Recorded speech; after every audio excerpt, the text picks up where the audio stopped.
तो इसमें ये तीनों सवाल आए हैं। Cancer susceptibility, genetic mechanism, describe in detail उसको हाइट क्लिनिकल करो फीचर्स। छोटा वाले को।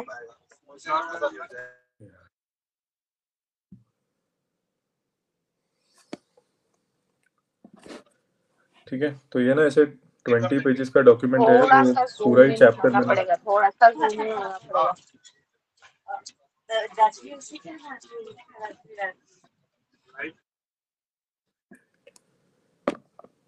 ठीक है अभी? हेलो? नहीं ठीक है, सेंटर पे नहीं है वो, तो साइड पर ज्यादा दिख रहा है। यार मेरा सेंटर पर ही है। हाँ? दिख रहा है क्या? ओके।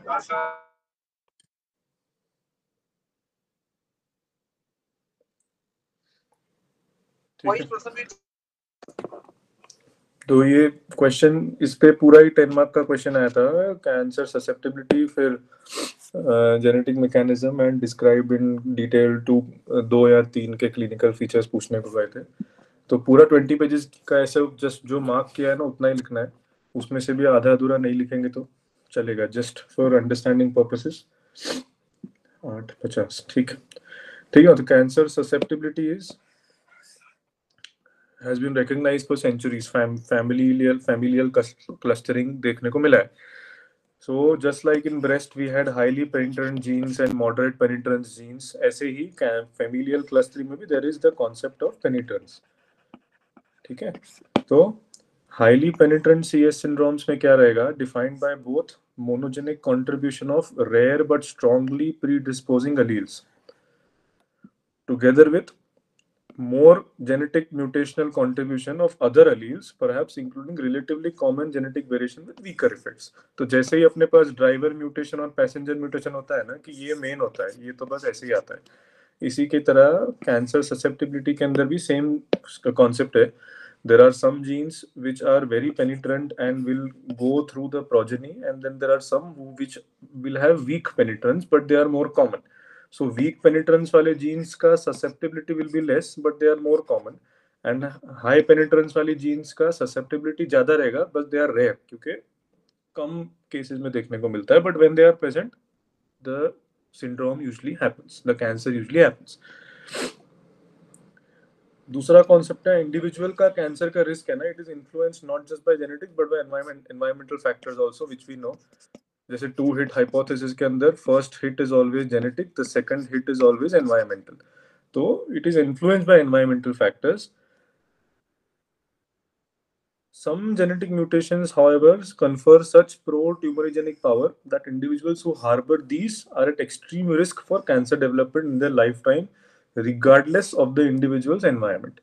ठीक है, फॉर एग्जाम्पल जीरोडर्मा पिगमेंटोसा, कैसा भी एनवायरमेंट हो, म्यूटेशन है, उसको रेडिएशन और सब कुछ प्रॉब्लम होने ही वाला है. If these mutations are found in individuals highly penetrant CS syndromes, they are वो यहाँ पे डिस्कस करे लोग ने, 4 यहाँ पे मेन डिस्कस हुए हैं. ठीक है, तो basically familial clustering is called cancer susceptibility. It is a spectrum defined by both monogenic contribution of rare but strong penetrance and along with that polygenic contribution, म्हणजे more than one contribution of relatively common but weak effect less penetrance genes.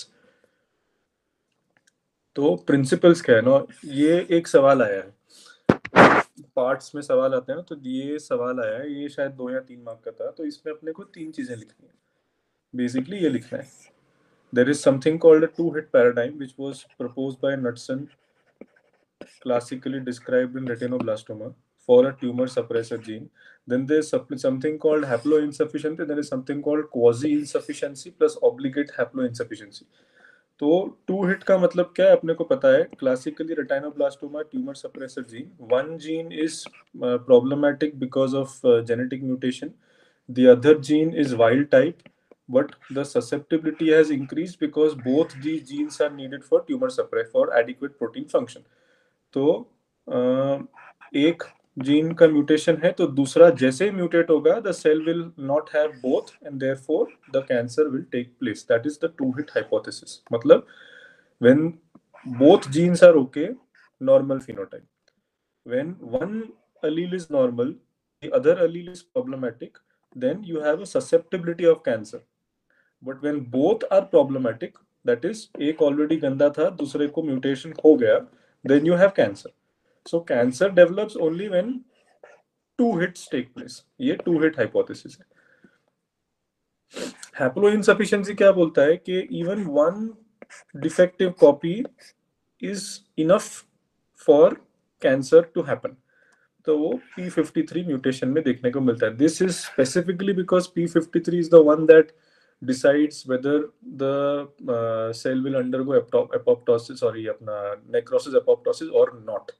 तो that is why ये हर cancer में we know P53 mutation is an aggression poor prognostic factor. वो advanced disease का factor है. So even one mutation in P53 can lead to cancer.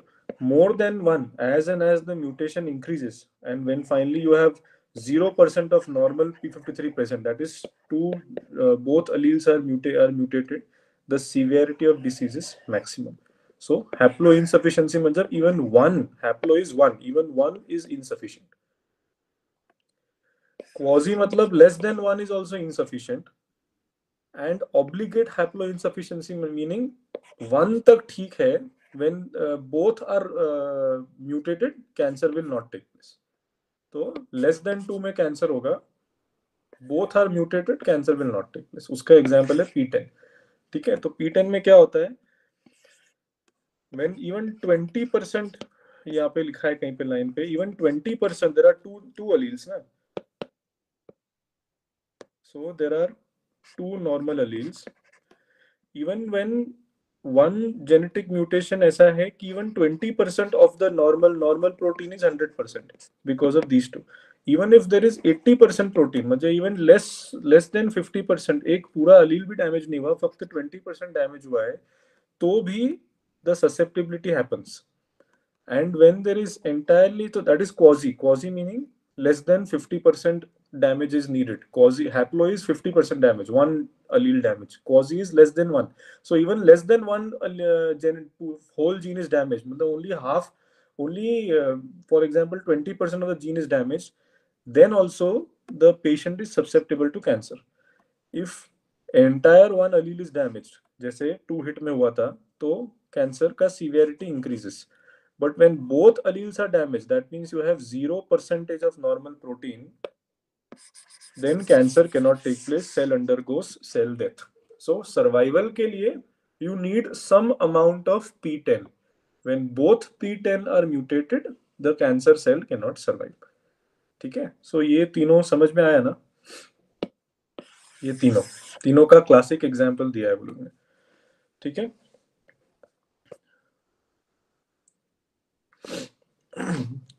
so there are two classes of tumor suppressor genes. One is the gatekeeper, the other is the caretaker.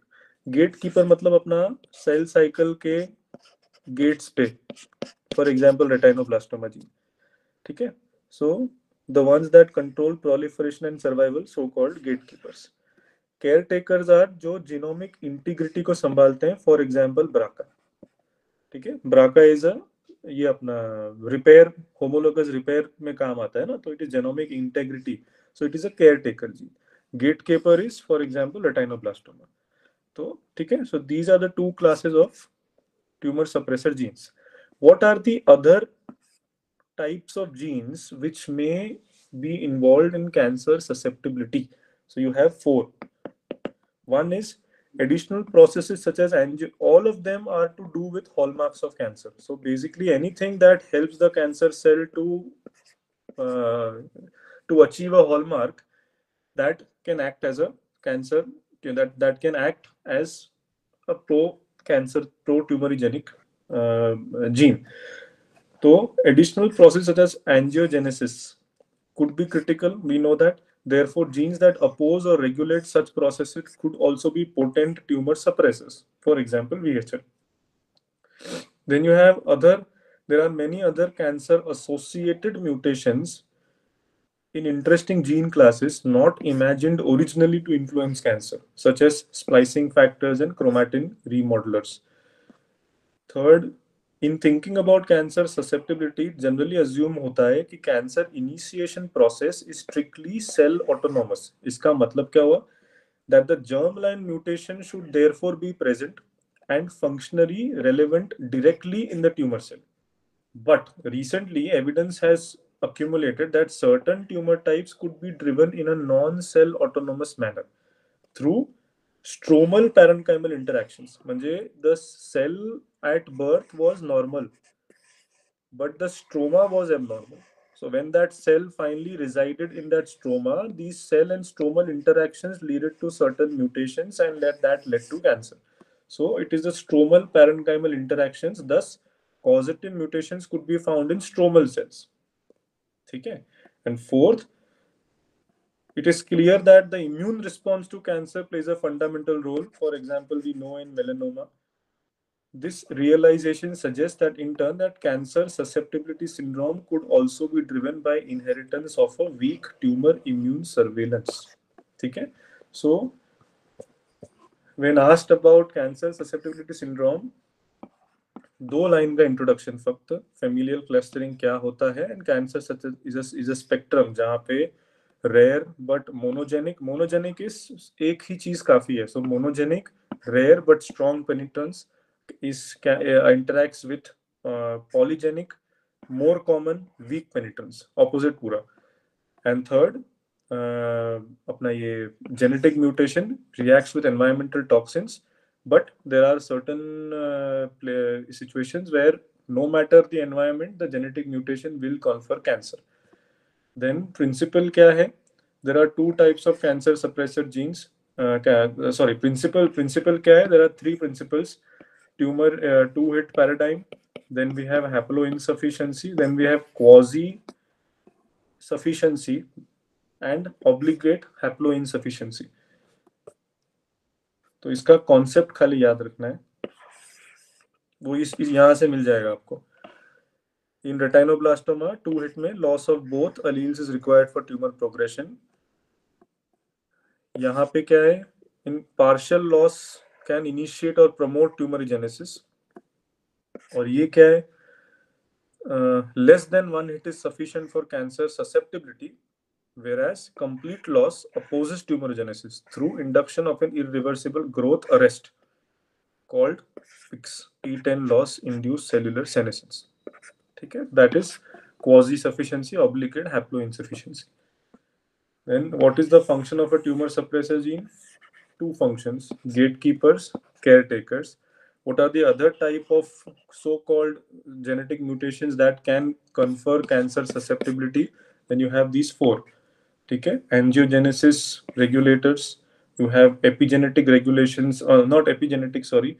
You have क्या बोलते हैं, not so important regulators, but they maintain the integrity of the genome. That is chromatin remodelers, splicing factors. Then you have third, where causative mutations can be found in stromal cells. The so-called cancer cell is normal. It is the stromal cells that derive because of the interactions with the cancer cell induce mutations.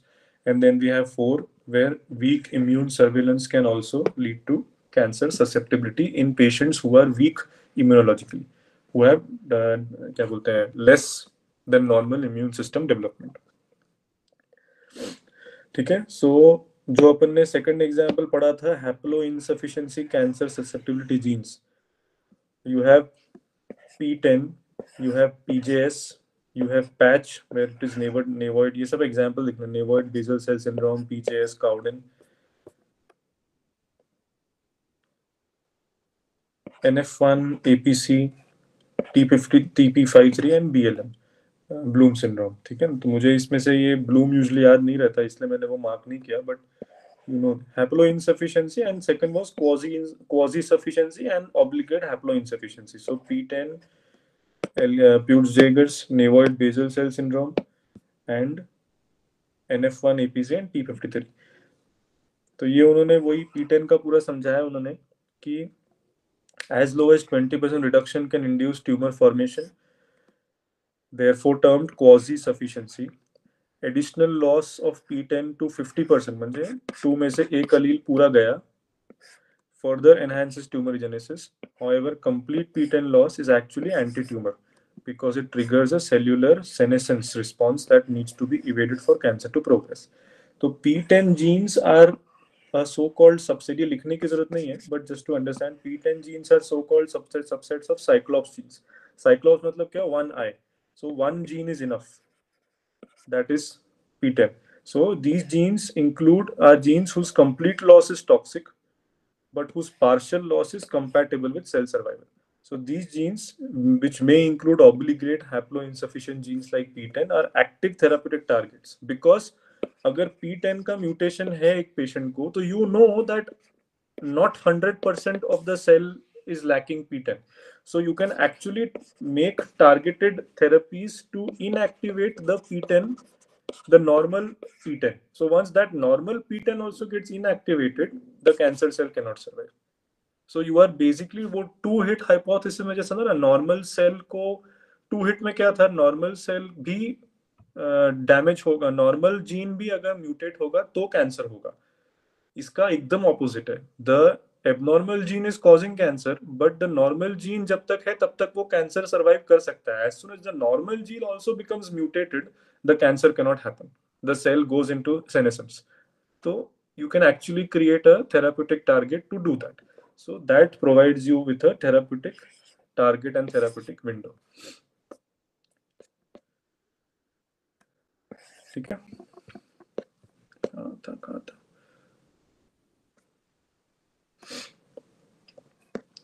ठीक है. So we come to genetic testing.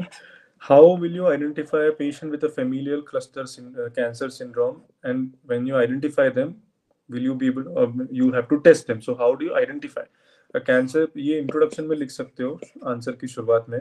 A cancer syndrome may be likely if a patient presents with a cancer. We all know this. It's just revision. Cancer at an unusually young age, or multifocal or bilateral. A high rate of cancer in the patient's family, particularly of the same type as the patient, strongly suggests a hereditary cancer syndrome. So now when you come to describing, you have to describe two. ऐसा सवाल question में था, इसमें 6-7 दे दिए उन्होंने. So retinoblastoma is ये यही पूछा, genetic basis and molecular mechanism and clinical features उन्होंने पूछे थे. So retinoblastoma, loss of function in the RB1 gene. Now what is the molecular mechanism? Hereditary retinoblastoma में one gene is abnormal, the other gene is wild type. That gets mutated, two hit हो जाता है, तो there is cancer. In sporadic, दोनों sporadically जाता है. What is the molecular mechanism? Retinoblastoma needs one partner. ये याद रखना हमेशा. ठीक है. It needs one partner. In a normal cell, what happens? It binds to E2F transcription factor. So when it binds to this, तो ये E2F को लेके जाता है. So the cell cannot progress because G1 और S phase के बीच में E2F का role है. So if that E2F is not available because there is normal retinoblastoma which is stuck to E2F, then the cell cannot progress. When the cell needs to progress, the CDK4/6 cyclins, they phosphorylate the retinoblastoma. So retinoblastoma gets phosphorylated, therefore it leaves E2F because it only needs one partner. So when phosphate comes with retinoblastoma, E2F becomes free. E2F becomes free, it enables the cell to go from G1 to S. ठीक है. तो ये retinoblastoma का molecular mechanism है.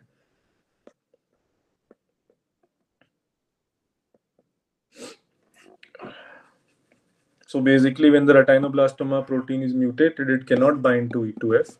So E2F is free. It enhances cell proliferation.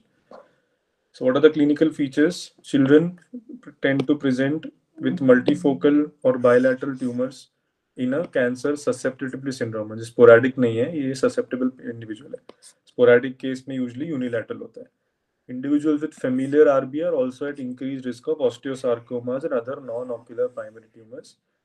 Both cases both familial and sporadic, can be treated with surgery, chemo, or radiation. Early detection and even prevention is now possible Both genetic testing and pre-implantation diagnosis can now be performed to detect RB mutations in a family where cancer susceptibility for retinoblastoma is a known case. Then you have Lynch syndrome. Lynch syndrome is, see, HNPCC and HBOC, that is BRCA and microsatellite instability. Both of these are involved in DNA repair. So both of them are ये अपना caretaker genes, not gatekeeper, caretaker. और ये NF1 will be gatekeeper. Retinoblastoma will also be gatekeeper. ठीक है? So Lynch syndrome, most common cancer susceptibility disease and is responsible for 2 to 3% of total cancer cases.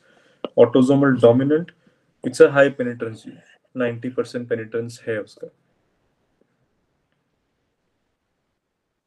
ठीक है? So we know there are 6 possible mutations, genes that could get mutated: MLH1, MSH236, PMS1 and PMS2. All of them are involved in DNA mismatch repair. More than 90% are MLH1, MSH2, MSH6. Similar to retino, and approximately 70% of all these mutations are truncated protein production. So there is less amount of normal protein produced.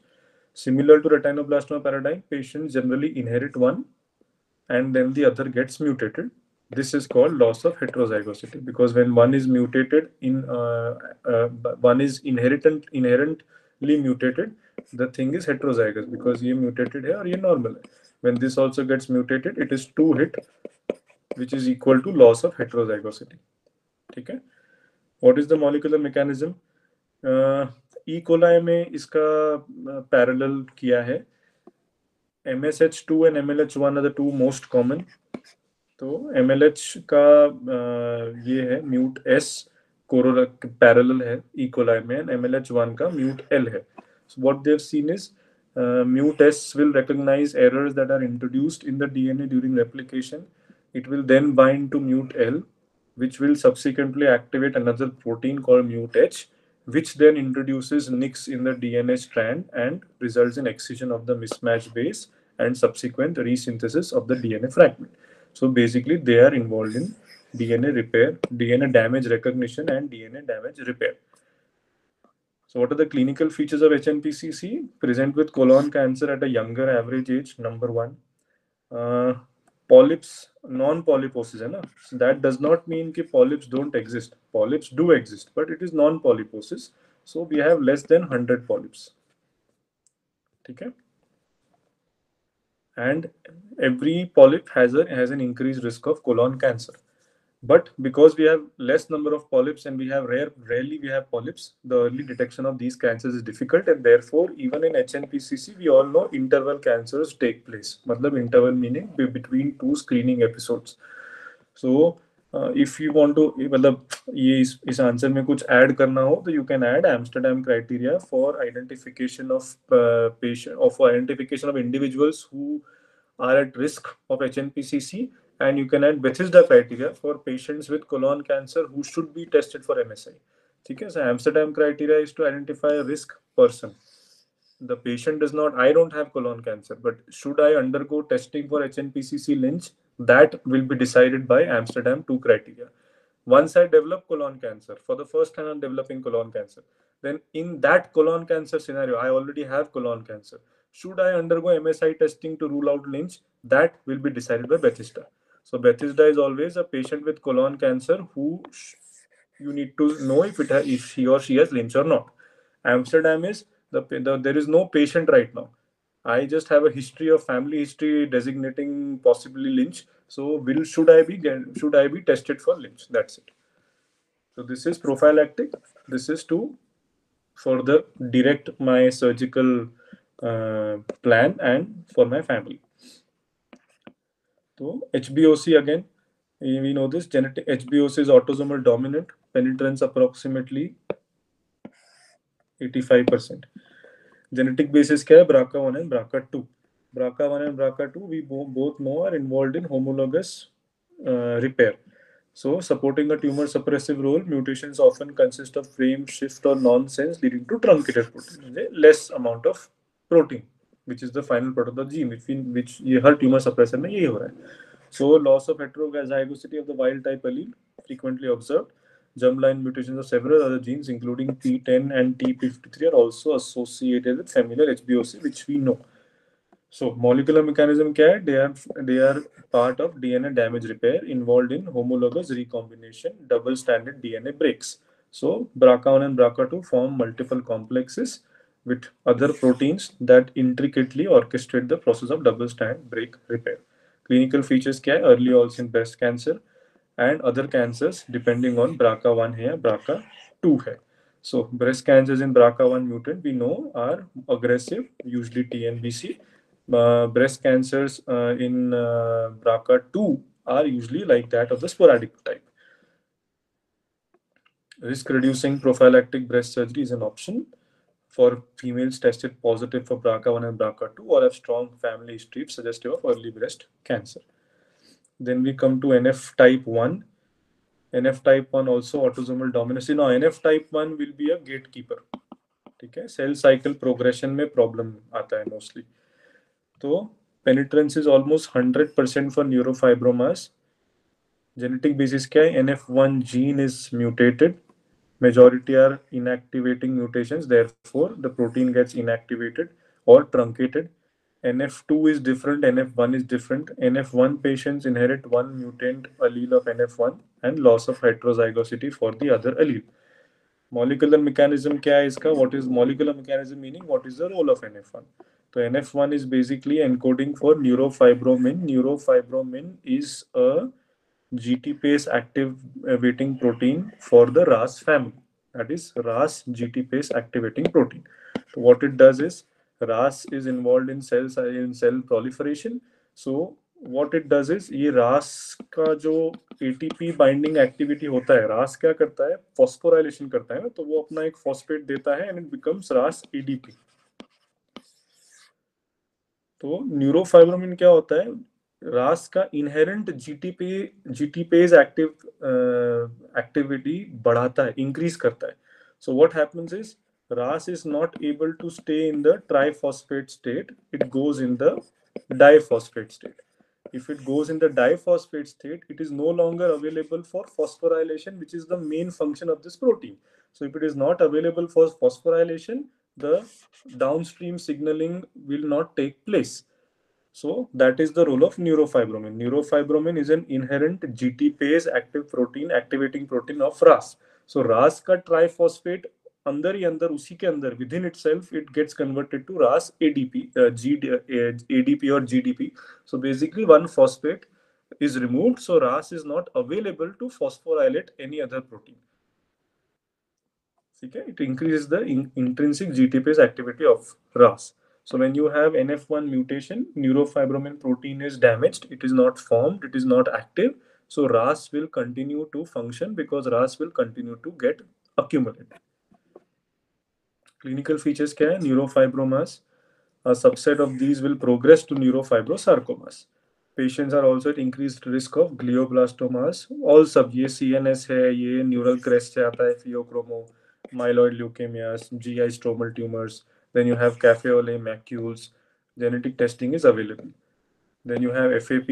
FAP का भी अपने को सब पता है, highly penetrant, autosomal dominant, APC gene, chromosome 5q. Approximately 75% of cases are due to familial germline mutations, whereas the remainder are first generation de novo. Most of the mutation result just like a typical tumor suppressor gene, loss or truncation of the protein product. Molecular mechanism क्या है? APC regulates WNT signaling by downgrading beta catenin. So APC अगर कम हो mutate हो गया तो beta catenin keeps on accumulating. WTN signaling keeps on happening. WNT signaling is basically a proliferative pathway. ठीक है. Features we know, more than 100 polyps is called polyposis. यहाँ पे almost more than 1000 भी होते हैं. And we know attenuated FAP क्या होता है, we know FAP क्या होता है. तो we know that the amount of protein also decides the number of polyps, which also decides the aggressiveness of the disease. So prophylactic colectomy is almost always performed to reduce the risk. NSAIDs can help reduce the size and number of polyps, but are not recommended as not recommended as a replacement of surgery. And we also know upper GI tract adenomas and malignancies का भी उनका chance रहता है. ठीक है, इतना ही है. बाकी ये बस 2-3 पेजेस पढ़ लेना, इसमें कुछ है नहीं ऐसे खास, अदरवाइज ये कभी खत्म ही नहीं होगा, बट इतना ही लिखना है.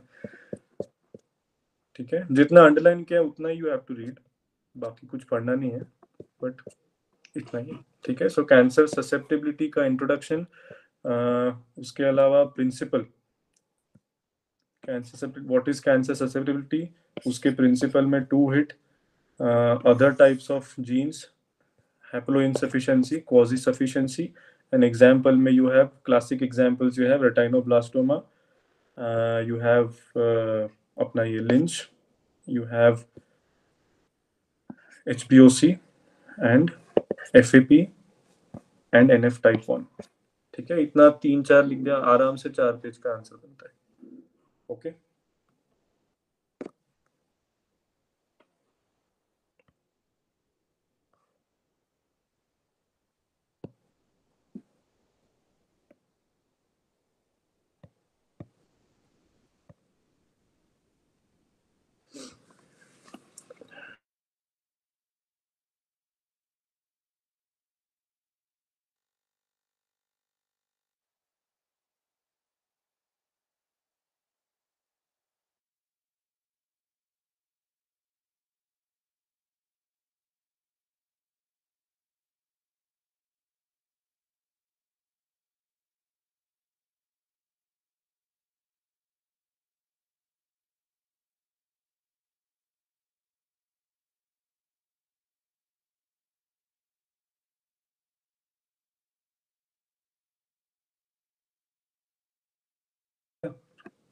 सब सो गए क्या?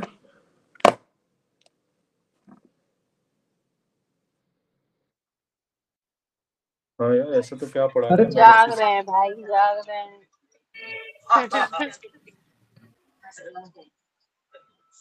ऐसी बात नहीं है भाई. बट मेरे को ट्रेन में कम थोड़ा सुनाई दे रहा है. इश्फाक तो लेफ्ट और इन हो रहा है, पता नहीं क्या कर रहा है. मैं इधर ही हूँ मैडम. सोच रहे हैं ये पेज कैसे भरेंगे. 4 बार लेफ्ट हुआ है, 4 बार लेफ्ट हुआ है. अरे हम शादीशुदा हैं मैडम, क्या करें, फोन आते रहते हैं. तेरे वाइफ का नंबर दे मुझे. फिर और फोन आएंगे. भैया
हम्म।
थोड़ा हाँ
okay, I'll present TORS then. Okay.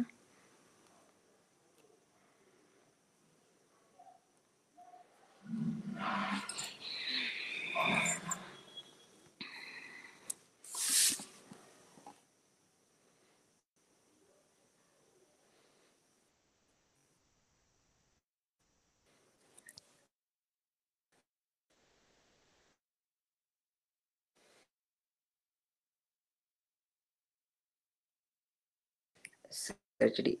So, accessible sites, if they present with early stages, the reach itself was very morbid. So, you had to resort to extensive surgeries and there was functional deficiencies. So, that led to an idea where you could use robo, which had flexibility in reaching such inaccessible areas and give good functional outcome as well without compromising the oncological safety. So this history is not required. You can just write TORS full form, that is transoral robotic surgery. The systems, robotic systems available are Da Vinci robotic system and Flex robotic system, that is Med Robotics. Then you can write about the technicality, that there will be a surgeon console, a patient related arm, and a 3D visualizer. So you can write these three components that will constitute a robo. Then you can write about the camera, the scopes, that is 0 and 30 degrees, and the equipments used.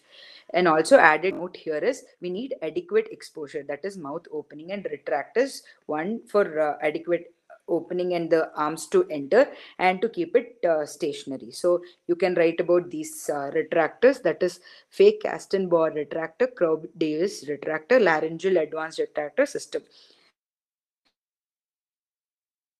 So about the machine and the accessories.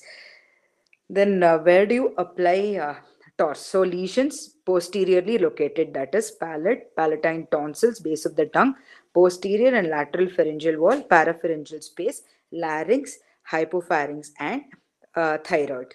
So for oral or oropharyngeal, oncological indications are TORS tonsillectomy, tongue base excision repair,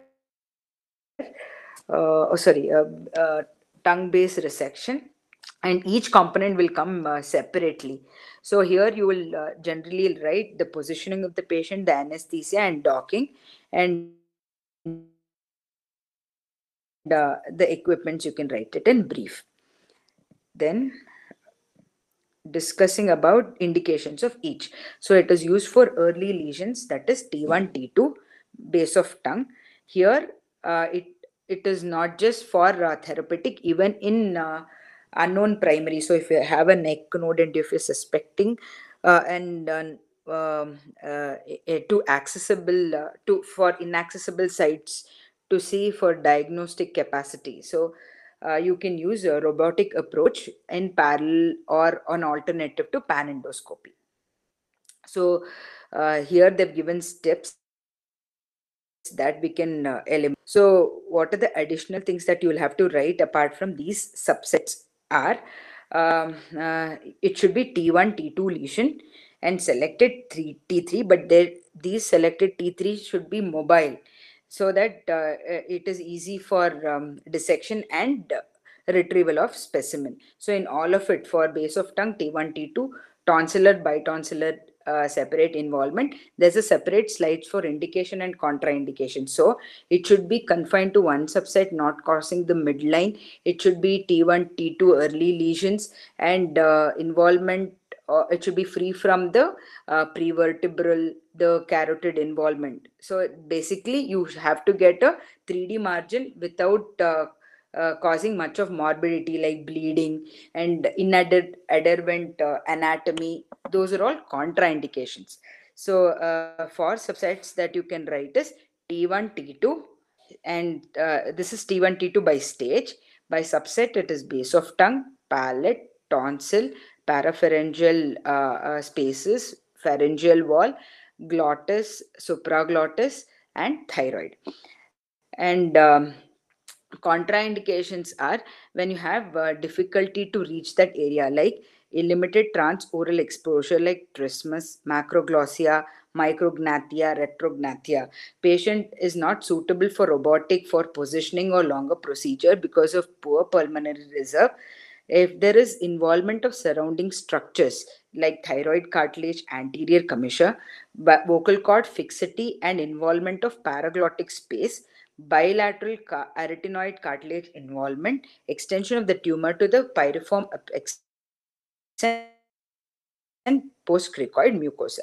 Some of the evidences for this you can quote is for transoral robotic thyroidectomy. The first series was published by Ben Hijab et al. In 2009. It was sublingual incision and working port, which was through the vestibular incision. That led to a concept of endoscopic thyroidectomy vestibular approach, or transoral robotic surgery for thyroid, where the approach is through vestibular, that is anterior to the mandible. So what are the other things that you can do with TORS is infratemporal fossa resection, robotic assisted microvascular anastomosis can also be done.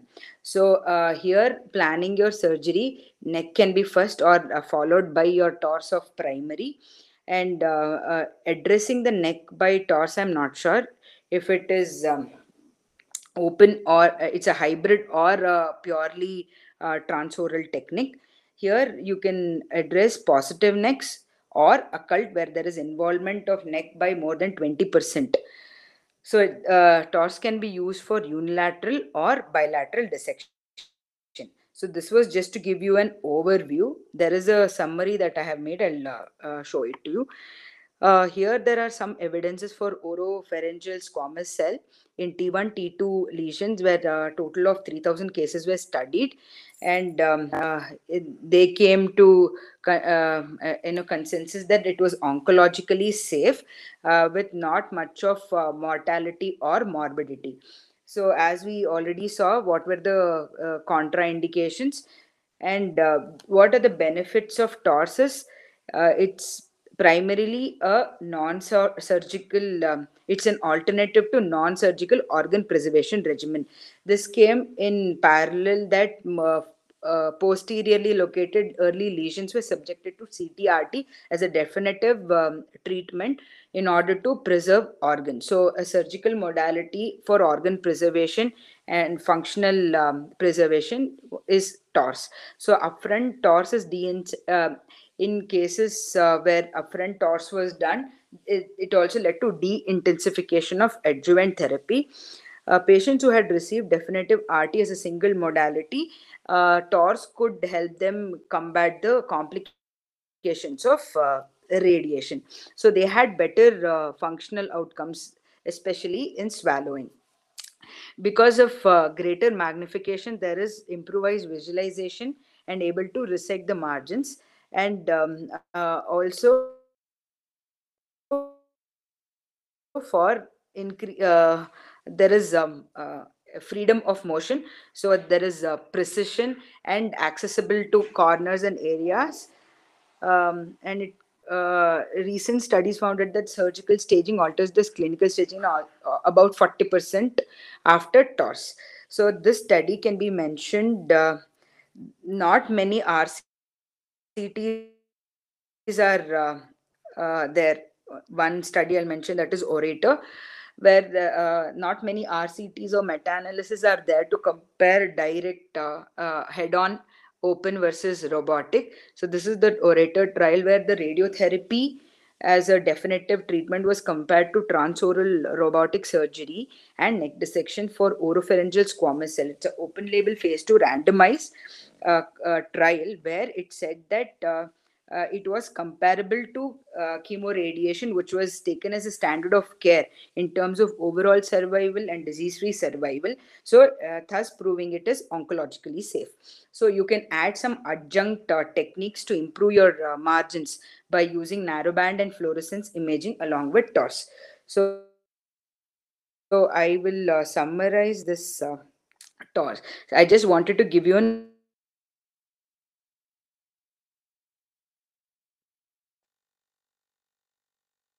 overview.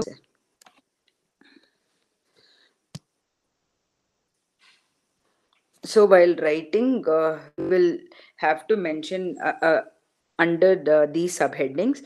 So what are the parts of TORS? TORS, there is a surgeon console, there's a patient side robotic cart, and a 3D vision, high definition 3D vision. What are the instruments used?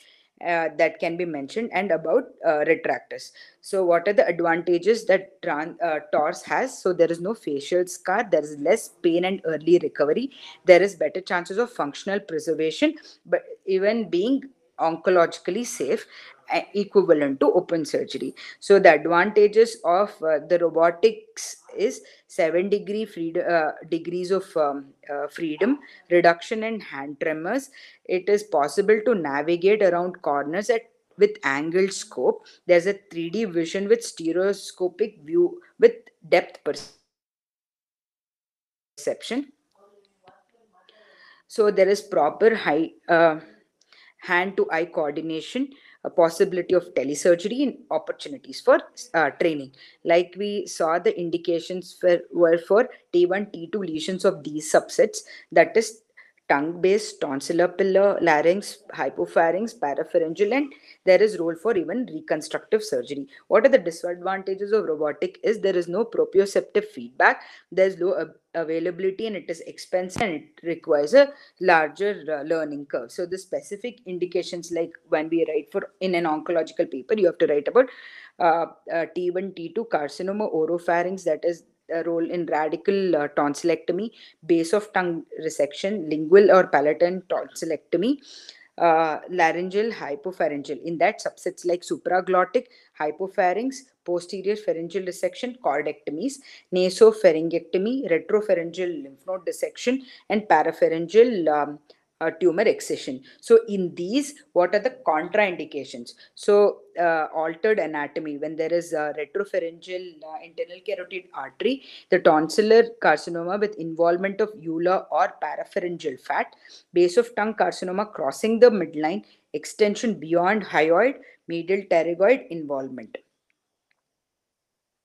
So these are the indications and contraindications, and this is about TOS.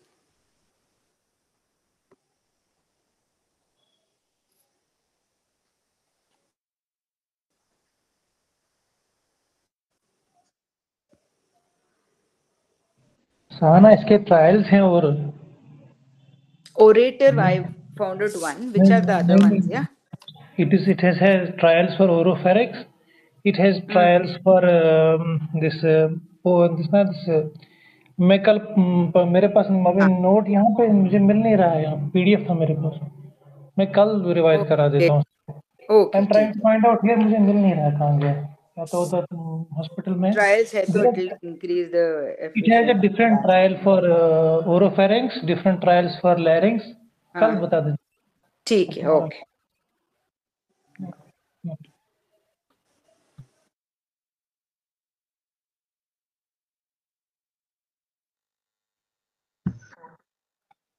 कोई नहीं है तो मैं वो पढ़ा दूं, resist criteria पढ़ा देता हूँ मैं, 10 मिनट में हो जाएगा.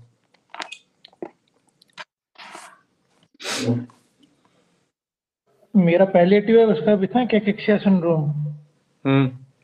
करना हो तो खुद बात. यू कैरी ऑन जो टॉपिक है.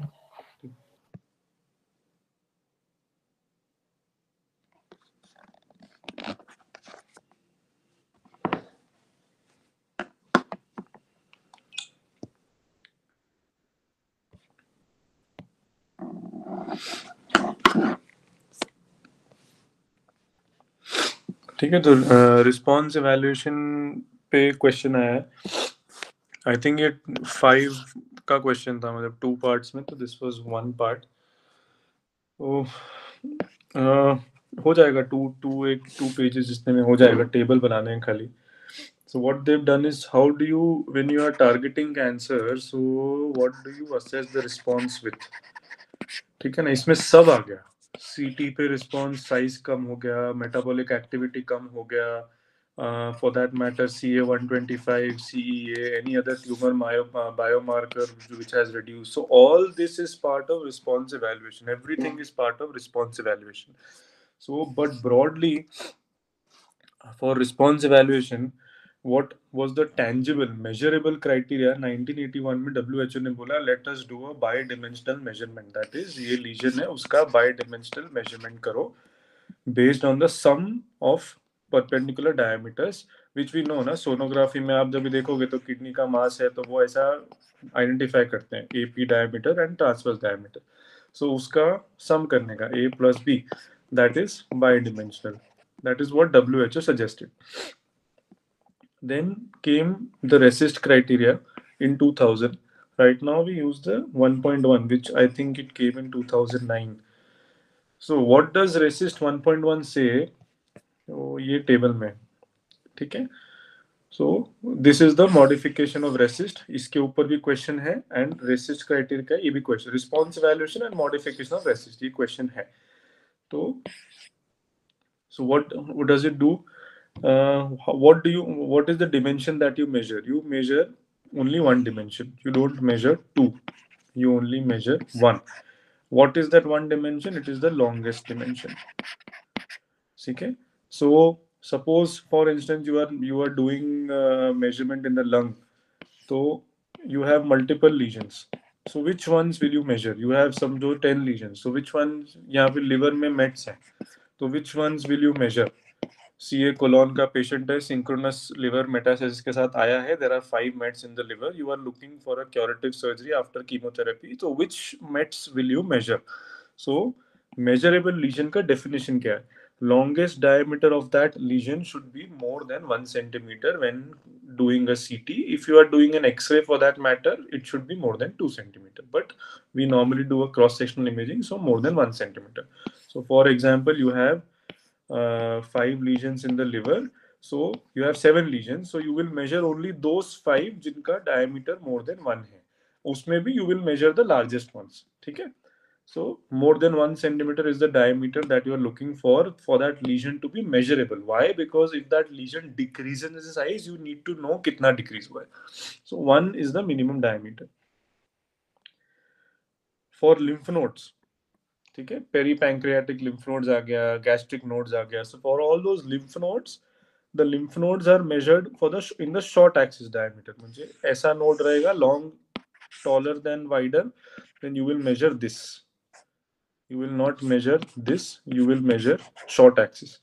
So that short axis mein lymph node should be more than 15 millimeter. So dimension has to be unidimensional, only one dimensional. That lesion, for it to be measurable, for it to be involved in the measurement and response evaluation, the lesion's diameter should be more than 1 centimeter. If it is a lymph node, it should be more than 15 millimeter, 1.5 centimeter. For any other non-lymph node lesion, it is the longest diameter. For a lymph node, it is the short axis diameter. Disease burden to be assessed in the baseline. That means first time when you're assessing the disease, what will be your assessment? तो assessment कितना करना है? जैसे अपन ने peritoneal कार्सिनोमेटोसिस index में देखा था ना, हर पूरे बाउल को 13 क्वाड्रेंट्स में डिवाइड किया था. ऐसे यहाँ पे वो लोग ने मैक्सिमम 5 लीजन लेने हैं आपको. ठीक है? So target lesions up to 5 and 2 per organ maximum. सो अगर लिवर में भी मेट्स हैं और लंग में भी मेट्स हैं, तो आप मैक्सिमम 5 लीजन्स लोगे जिसको आप टारगेट करोगे. Those lesions will technically be the largest lesions in the metastatic और in the setting, and 2 per organ. So you will take not less than 2. So lung में समझो there are 3 lesions and liver में there are 6 lesions. So you will take 2 and 3 or 3 and 2 whatever, but you will take the largest lesions and total 5 lesions, because then evaluation के time पे this becomes easier. You cannot have 20 lesions metastatic and उसको आप evaluate भी कर रहे हो, so there is no point. So you take 5 lesions, biggest lesions, 2 per organ, which you then later evaluate. So ये आपने baseline पे कर दिया. उसका सम निकाल दिया, sum of the longest diameters of target lesions, और if it is a lymph node short axis. Then you start your therapy start किया. उसके बाद आपने प्रोग्रेशन है, रिग्रेशन है, रिस्पॉन्स है, वो देखना है. जैसे सीए रेक्टम का केस है, सीए रेक्टम का केस है, आपने उसको NaCTRT दिया है. उसको NaCTRT के पहले मस्त यहाँ पे 2 या 3 पैरारेक्टल नोड्स थे. So now you want to see whether the nodes have resolved or not. So your therapy is over. ठीक है ना? 1.5 month of radiation to the CA rectum has been done. So now when do you evaluate? तो organ specific भी रहता है. For example, we know कि CA rectum में post NaCTRT 4 to 6 weeks के पहले अपन examine नहीं करते हैं. उसके बाद अपने examine करते हैं, SOS MRI कराते हैं restaging के लिए. But at least 4 weeks. ठीक है? So response confirmation should be at least 4 weeks after the therapy is over. और उसके बाद भी आपको कंफर्म करना है. फॉर एग्जांपल्स कंप्लीट रिस्पांस दिख गया, सीए रेक्टम का ही केस है, एग्जांपल ले लो. You find a complete response. The lesion, the primary has disappeared, the nodes have disappeared. So whether, and that you are seeing at 6 weeks, for example. So are you sure कि वो disappearance हो गया? Watch and wait policy अपन करने का सोच रहे हैं because high risk patient है, complete recurrence, complete regression है. तो when will you evaluate again, just to see that if it is showing any deviation or not? At least 4 weeks, at least, not just 4, more, 4, minimum 4 weeks. ठीक है? So all this, so in RECIST you measure only one dimension. What is the definition of that measurable lesion? Non-lymph node, lymph node. For calculating the burden, you take up to 5 lesions.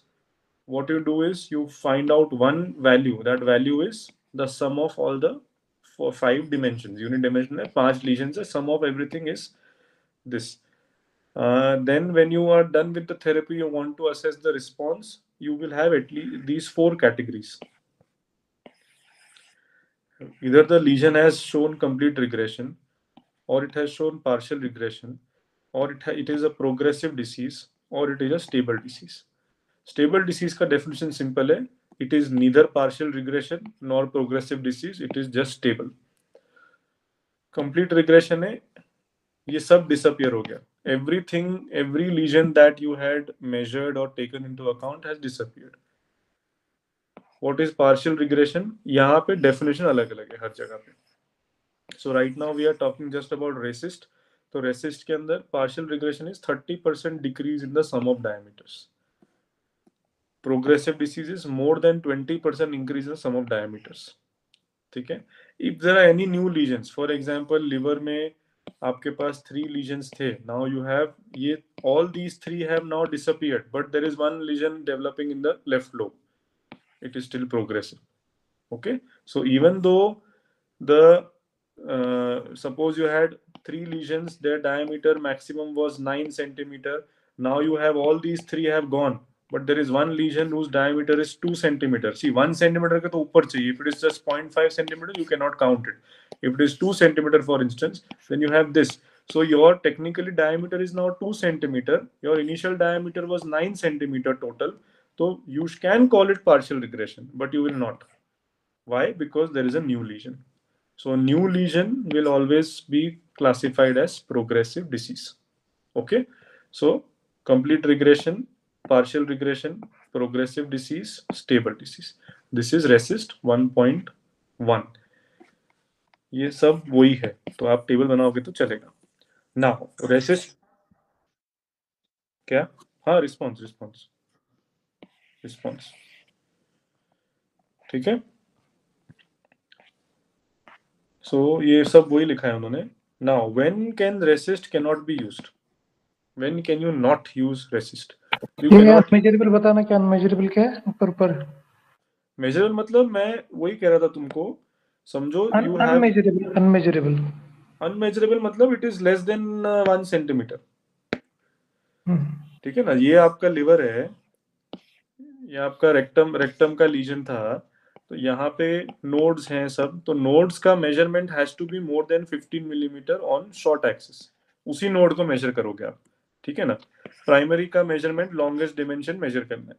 Metastasis है तो आपके पास liver में समझो there are multiple lesions. उसमें this is 1 centimetre, this is 2 centimetre, this is 1.5, this is 5 millimetre, this is 2 centimetre. तो you will take only more than 1 centimeter lesions and you will take at the most 5 lesions. Okay, and then when you do response evaluation after, for example, chemotherapy, you find out that liver में अभी जो तुमने lesions mark किए थे, तुमने ये एक lesion उठाया था, यहाँ पे तुमने 3-4 उठाए थे, वो सब के सब चले गए. वो सब के सब they have completely regressed. But there is a new lesion that you saw in another segment which is, for instance, 1 centimeter. Then you have to count this. So even though by definition your response is showing partial regression, because the sum of all diameters, for example, it was X, now it is definitely going to be less because you have just one lesion. But this is a new lesion. So it's a new lesion, therefore it is progressive disease. Suppose this was less than 1 centimeter. Suppose this was just 5 millimeter का एक छोटा सा यहाँ पे तुमको metastatic lesion लग रहा है. Will you count that as progressive disease or not? As per RECIST, no, because this lesion is not to be counted as a new lesion, because in RECIST you only measure lesions which are more than 1 centimeter on cross section. So if this is less than 1 centimeter lesion, as per RECIST criteria, you are not supposed to count this lesion. Therefore, if every other lesion has disappeared, there is just one small lesion which is 5 millimeter. As per RECIST criteria, it is a complete regression. ठीक है. So counting के लिए आपको जो lesions हैं, it should be more than 1 centimeter. ठीक है. कहाँ गया? So RECIST cannot be used in CNS tumors, because CNS tumors में there is something called pseudo progression or pseudo response if you use only RECIST. Progression is increase in contrast enhancement due to transient increase in vascular permeability after radiation. Response is decreased enhancement when the lesion is showing reduced appearance due to decreased transient decrease in vascular permeability after steroid use or anti-angiogenic agent use. Then you cannot use resistant mesotheliomas, as mesotheliomas increase in depth while following the pleural surface. So you cannot have you are unable to gauge the increase in size. You cannot use resistant GIST, we know this. इसके ऊपर अपन चॉय criteria use करते हैं जहाँ पे size may not vary but the metabolic activity varies. You cannot use in HCC where when you are treating with local therapies like ablative therapies जहाँ पे आप tear or taste दे रहे हो, in those the diameter of the lesion will not increase or decrease, it will only undergo necrosis. So when the diameter is not increasing or decreasing, you have no change in the dimension. Then if you use resist in this, according to resist you will have no response, but actually में तुमको response मिल रहा है because that lesion is undergoing necrosis because of whatever local therapy that you are giving. ठीक है, so that is why resist cannot be used in these. So for neuro we have something called RANO, which is a variation of resist, response evaluation in neuro-oncology. यहाँ पे what is the difference with resist? देखो बाइडिमेंशनल है, that means you are using 2 dimensions. Resist में यूनिडिमेंशनल था. Measurable legion का definition 10 millimetre 10 millimetre. Measurable nodes CNS में nodes नहीं आते. डिसीज का बर्डन अप टू 5 लीजन्स, यहाँ पर भी same. Some same. New lesions RANO staging, RANO evaluation में new lesions are not definitively diagnosed as progressive disease. Why मेरे को नहीं पता, बट देव रिटन दैट इसमें जैसे specifically there is a new lesion, it is progressive disease. यहाँ पे new lesions are not always diagnosed definitively as progressive disease. ठीक है, perhaps you have to biopsy, I don't know, मुझे पता नहीं है. आई एम जस्ट सेइंग ये एक इंपॉर्टेंट डिफरेंस है. कंप्लीट रिग्रेशन का डेफिनेशन सेम है. पार्शियल रिग्रेशन, पार्शियल रिस्पॉन्स का डेफिनेशन अलग है. यहाँ पे it was 30% decrease in the diameters, यहाँ पे इट इज 50%. प्रोग्रेसिव डिसीज का डेफिनेशन भी अलग है. मोर देन 20% इंक्रीज था डायमीटर्स में, यहाँ पे मोर देन 25% है. एंड स्टेबल डिसीज का डेफिनेशन सेम है. ठीक है, so this is for CNS. Then you have RECIST criteria for immunotherapy. So immunotherapy के अंदर भी they saw that you cannot use the conventional resist criteria. तो उसके लिए they differed. तो उसको I resist बोलते हैं, immunotherapy resist. ठीक है, ये सब सेम है. फक्त यहाँ पे एक चीज अलग है. न्यू lesions, ठीक है, you are giving immunotherapy. For example melanoma, for example lung cancer, for example kidney. Immunotherapy, अगर न्यू lesion आया तो in classical resist always progressive, in brain not definitively. यहाँ पे it could be UPD क्या है? Unconfirmed progressive disease. Next assessment is required to define PD, because we know ना, जैसे melanoma में immunotherapy दिया, so it may completely disappear or it may partially disappear with some satellite nodule, फिर वो भी disappear हो सकता है because your immune system is now acting against it. So a new lesion is not a confirmed progression, unconfirmed progression, progressive disease. But next assessment करना है उसका. So वो next assessment कब होगा? वही 4 weeks apart. So in immunotherapy resist, new lesions are unconfirmed progressive disease until confirmed again. Complete regression same. यहाँ पे वो है नहीं, pseudo progression again. हाँ, possible. Tumor inflating lymphocytes, some small lesions become very big. हाँ हाँ, अपन ने पढ़ा था ये एक्चुअली. मैं भूल गया. वो नहीं पढ़ाया था भाई. हाँ, मैं भूल गया. तो next assessment has to be done 4 weeks apart. Progressive disease का definition same as classical. 20% increase compared with 20% increase compared with the nadir or the baseline or appearance of new lesions. ठीक है, तो ये इम्यूनोथेरेपी, ये table बनाना है अपने को, एक पेज में ये भर जाएगा आंसर। और ये टेबल बना दे तो आई डोंट थिंक और 2 लाइन और 2 पेज लिखने की जरूरत भी है। नाउ इसमें खाली एक और है, RECIST is response evaluation for bony lesions. For bony lesions, you don't use classic RECIST. RECIST का bony lesion का क्राइटेरिया अलग है। तो उसमें क्या रहता है, for bony lesions you will use RECIST only when the bone lesion is associated with a soft tissue component with at least 1 centimetre extension. For example अपने हेड एंड नेक कैंसर की बात करें अगर, फॉर एग्जांपल, क्योंकि मैंने इतने bone cancer देखे नहीं है, हेड एंड नेक कैंसर की बात करें तो उसमें एल्वियोलस होता है, लोअर एल्वियोलस। तो व्हेन यू हैव पैरामैंडिबुलर डिसीज ना, that is the soft tissue component that they are talking about when we are talking about bone. So that should be at least 1 centimeter के ऊपर for us to be using RECIST for evaluation. If it is less than 1 centimeter, then progression define करने में problem रहता है। ठीक है, so for bone lesion with soft tissue mass 1 centimeter से ज्यादा you follow the routine RECIST criteria.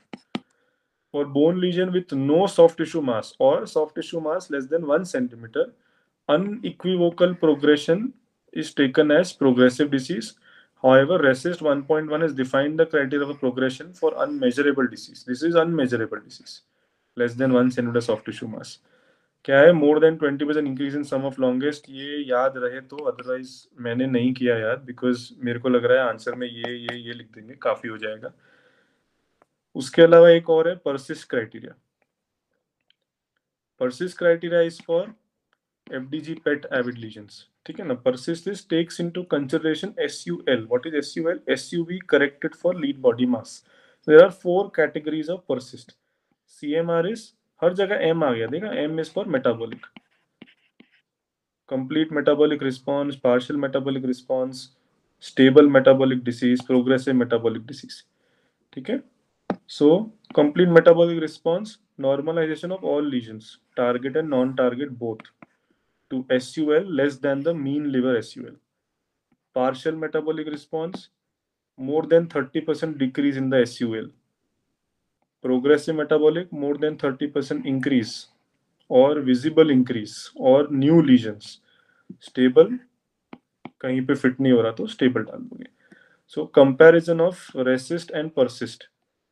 Resist में anatomic response criteria है, the lesion has to show some change in size for it to be applicable. Persist में it is a functional disease. Advantage क्या है resist का? Common use allows direct comparison of results of different studies. Persist का क्या है? Allows response determination regardless of the location. Bone में हुआ तो भी चलेगा ना, as long as FTG uptake कम हो रहा है, you can say. Disadvantage क्या है? हाँ, दूसरा क्या है? Regards the location and size. यहाँ पे आपको साइज मोर देन 1 सेंटीमीटर चाहिए था ना, यहाँ पे साइज का कोई प्रॉब्लम ही नहीं है, यहाँ पे एसयूवी अपटेक की बात हो रही है, तो वो एक एडवांटेज है। डिसएडवांटेज क्या है? Limited to measurable soft tissue mets, measurable, ठीक है, more than 1 centimetre, those that are seen, those that are more than 1 centimetre probably, that is the disadvantage. उसका लिमिटेशन है कि उसको ही देख सकते हैं अपने। परसिस्ट का क्या है? Limited to FDG avid metastasis, ठीक है, not very difficult.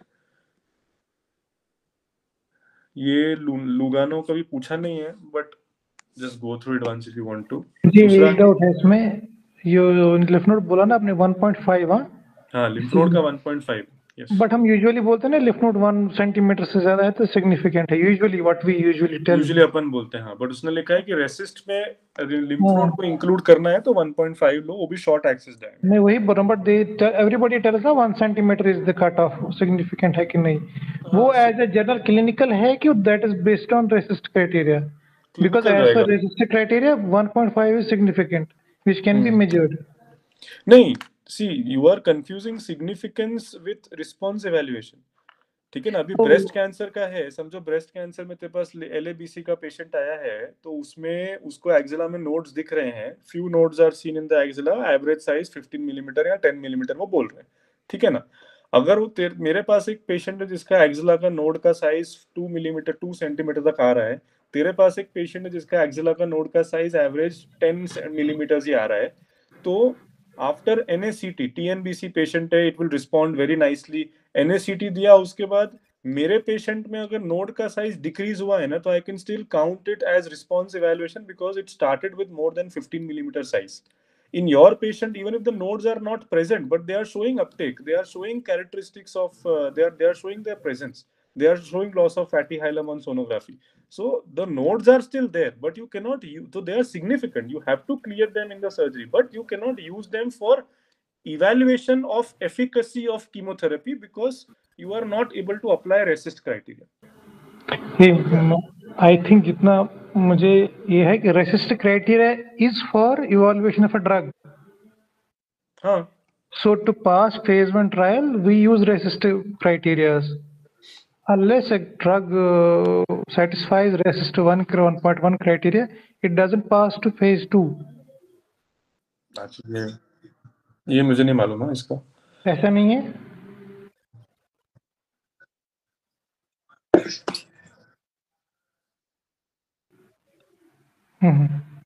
Okay, leave that phase 1. But as per, if we think their response in general solid tumor, they have taken 1.5 as a significant, as a 1.5 significant node in general. मतलब मेरा understanding यही था कि उस response में उसको include करने के लिए आपको लेना है, बट वो सिग्निफिकेंट है कि नहीं, वो significance is not the same as response. I don't know, मैंने पढ़ा है कि ये थोड़ा मुझे कहीं से दिमाग में खुद ही चढ़ गया है, but I think to evaluate efficacy of a drug to go through phase trials, you have to, the investigator has to compare it with the RECIST criteria, then only it will pass to next level. I don't know कितना सच है कि नहीं, but it's like दिमाग में ऐसा है मुझे. They use RECIST criteria only na, to see the response and then pass to next phase. I don't know, maybe I'm wrong. You are telling it is not like that, maybe I'm wrong. Available क्या है? Available तो radiology के लिए है ना. How will we see the drug efficacy? It is by clinical with the radiological. Radiological is RECIST na, then clinical. These two are there. पता नहीं मेरे को, नो आइडिया. ठीक है, दूसरा है alternate response criteria for biomarkers, जहां पे आप, जैसे आप रेसिस्ट यूज कर रहे थे रेडियोलॉजिकली, परसिस्ट यूज कर रहे थे metabolically, metabolic radiology plus metabolism, ऐसे आप बायोमार्कर्स इवैल्यूएशन के लिए यूज, ये see this biomarker will not come in variation of RECIST. ठीक है ना, वेरिएशन ऑफ रेसिस्ट में आपका रेसिस्ट आएगा, फिर अपना न्यूरो ऑन्कोलॉजी वाला आएगा, क्या था उसका नाम, रानो. तीसरा आपका आएगा ये आई रेसिस्ट आएगा. Then you compare RECIST with PERCIST. PERCIST is PET RECIST. ठीक है ना, पेट, ये देखो नीचे लिखा है, PERCIST is PET response criteria in solid tumours. And उसके बाद आप आंसर कंप्लीट करना है, टाइम है, तो एक alternate response criteria for cancers, उसमें बायोमार्कर्स. तो बायोमार्कर्स आर ब्लड और टिश्यू मार्कर्स. सो उसमें आप देख लो CA-125, PSA, टेस्टिकुलर कैंसर में HCG AFP, जिस्ट में जिस्ट का इमेजिंग क्राइटेरिया है, चॉय क्राइटेरिया एंड परसिस्ट क्राइटेरिया. तो ये बायोमार्कर्स में अगर टाइम मिले तो इतना लिख सकते हो, लिखना है तो, कि CA-125 बेसलाइन से ज्यादा हो, 2 times अपर लिमिट से नॉर्मल हो, तो उसको ये सिग्निफिकेंट मानते हैं. जैसे 35 होता है ना बेसलाइन, 35 से ऊपर होता है एबनॉर्मल, तो 2 times मोर देन दैट, तो इट इज मोर देन 70, तो उसको क्वेरी सिग्निफिकेंस मानेंगे. Responses CA-125 decline more than 50% confirmed at 4 weeks, 28 days. Progression is 2 times increase in the lowest from the lowest value, or 2 times increase in the upper limit normal. PSA का more than 1 nanogram per ml is the baseline. Response is 12 weeks, 3 months का doubling time होता है ना उसका, तो 3 months पे देखते हैं, और progression is more than 25% increase. HCG AFP का भी ऐसा ही है, हाफ लाइफ के हिसाब से डिक्रीज और प्रोग्रेशन मालूम करते हैं. चॉय क्राइटेरिया में क्या है, जिस्ट का ये इसमें ऐसा था ना अपना कि इमैटिनिब चालू किया तो with in 48 hours you will see response on PET scan, तो on any metabolic scan. So 10% decrease in tumor size, which may or may not happen, but 15% reduction in tumor density is there for response, and increase in tumor size and does not meet criteria for regression by tumor attenuation, then it is called progression. ठीक है, ये response evaluation में ये लिखा। Response evaluation पूरा पूछा ना तो उसमें रेसिस्ट भी आएगा, ये भी आएगा, ये भी आएगा, परसिस्ट भी आएगा, और सॉरी ये भी आएगा, ये भी आएगा और ये भी आएगा, क्योंकि this is also part of response evaluation. But if they specifically ask you response evaluation in solid tumors, or they ask you specifically of RECIST and its variations, then you don't write this. Everything else you write. ठीक है?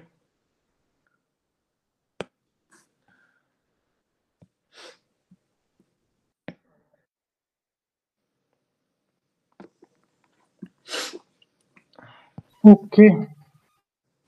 चलो. पढ़ाऊं क्या?